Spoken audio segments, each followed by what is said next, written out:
that a long-term concern for the week? No, he's going to go today. See how he does. He has a little bit of a sore knee, and so we'll see how he feels today. How about Tony McDaniel?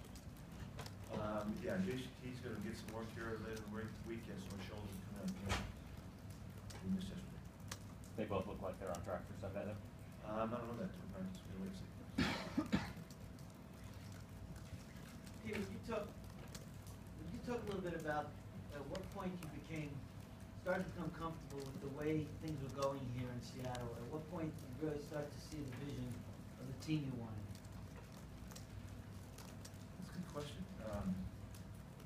The vision was really clear from the start when we got here, and I don't think we really had a chance to get a real sense for what we were doing to the very end of the season. We kind of accomplished something, the first year, by getting an opportunity to get the playoffs and get something going there. And so that was there for us right at the very end of the season. And we had planned all year long to be in that situation and talking about it, that it was kind of not looking likely.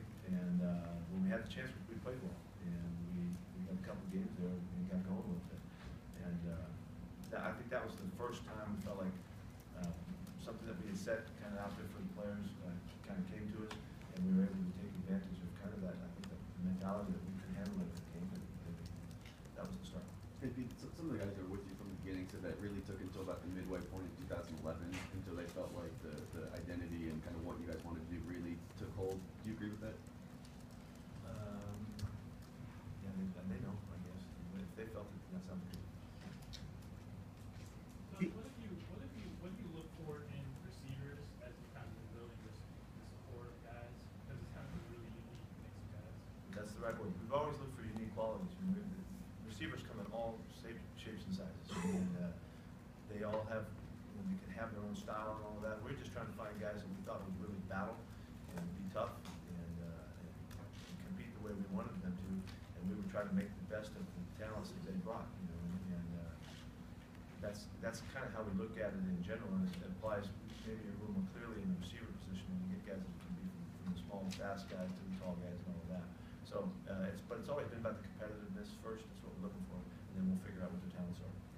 You're 5 years here. You guys have rebuilt this roster, won a Super Bowl, had the #1 seed yet. There haven't been that many individual awards. Russell wasn't to the Pro Bowl this year. All the way on up, no MVPs. All the way on up to you and John. Do you guys, not that you play for recognition, but do you guys feel unrecognized at all?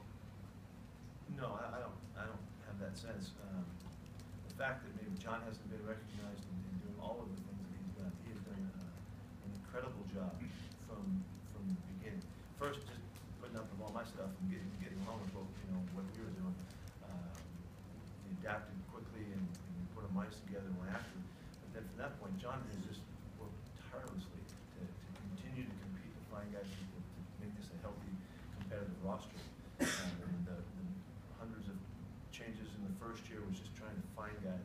The continuation of that, it changed in terms of the numbers, but the attitude, the approach, John just continued to battle for it. I don't know how he couldn't be recognized with the drafts that he's had, with the free agency success that we've had, with the success of our lower draft picks that have come through. Sweezy's changing position. Bruce, people thought he couldn't do it. Russell thought there's no way, and all of those